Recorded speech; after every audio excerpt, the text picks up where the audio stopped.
What's up, everybody? It's a Monday. Last week, dug a big hole, climbed out of it, then lost a couple units on Sunday.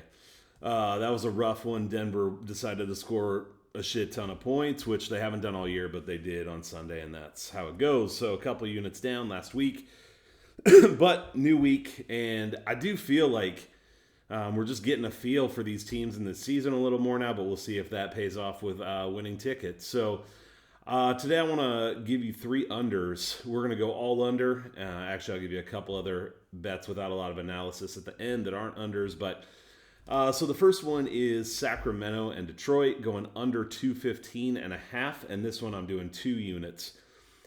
So Sacramento's offense versus Detroit's defense. Sacramento is scoring 110.3 a game, 109.2 away. So about a point less. Detroit is allowing 106.1 on the season, but 103.8 at home. So 2.5 less. They've gone over 113 in 2 out of their last 10. Sacramento has over 213 in 2 of 10. And that's going to matter because 215.5, when we talk about Detroit, I'm going to talk about how I don't think the chances are super high of them even going over 100. Of course, it's possible. So at 213, if they can hold Detroit to 100, we're good to go. Detroit's offense and Sacramento's defense. Detroit's offense went off against Toronto yesterday for 127 points, which is by far the most they've scored this season. Before that, they didn't hit 100 in 6 out of 10 games.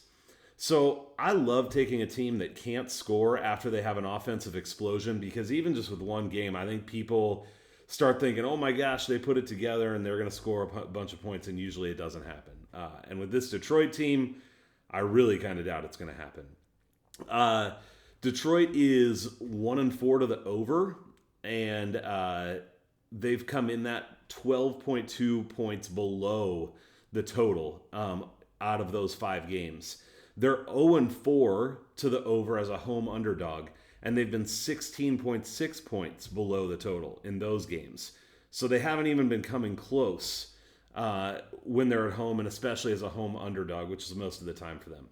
Sacramento is 4-3 to the over away, but only by 2.3 points, so they're playing it close to the total. So you put those two together, like the under. I have the total at 205 for this game, so 215.5. Obviously, I like it. That's why I took it for 2 units. Second under, Dallas and Denver, going back to the team that screwed me yesterday, the Denver Nuggets, going under 211.5 for 1 unit. So one of the reasons that I am taking this under is exactly because of what I just said. Denver went off, sort of like Detroit did yesterday, scoring 11 more points than the highest total they had had all season before that. And I like teams after they score a bunch of points who don't score much. Also, Denver on a back-to-back, they were at home, and now they travel to Dallas. So I don't think that bodes great for them either in terms of scoring. So I like the under because of the situation Denver's in. If you run the numbers, I'd expect both these teams to be around 104, 105 points in a normal situation. That puts it at about 210. 208, 210, and it's 211.5. But again, I don't expect Denver to get that high tonight. Dallas is 1-4-1 to the over at home, and Denver is 1-4-1 to the over on the road.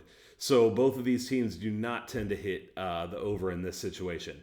And both teams run at a pace under 97.5 in this situation as well.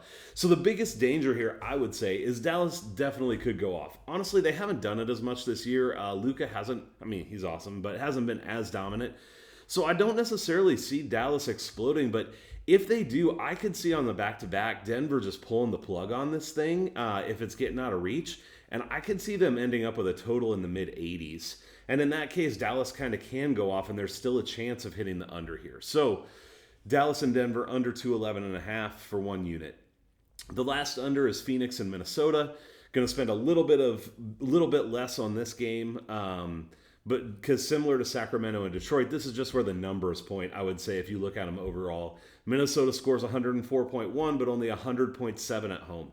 They give up 108, but only 105.7 at home. And so scoring less, giving up less. Phoenix, same, home and road. They allow 1.5 points less on the road.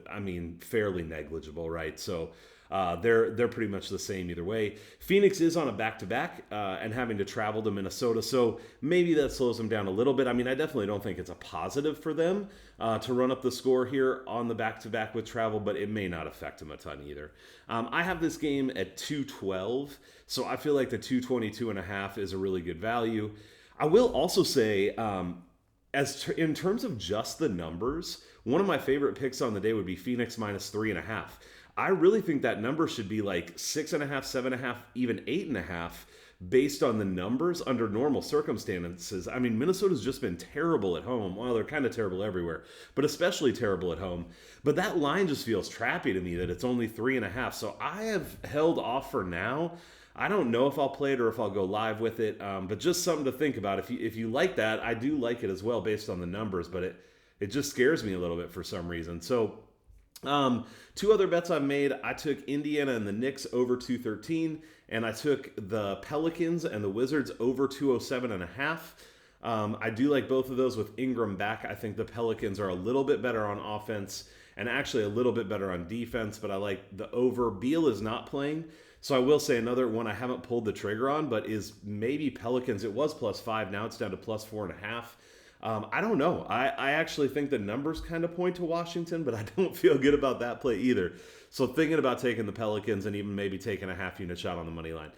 Those are some things I like. Would love for you to comment with what your favorite plays are for today.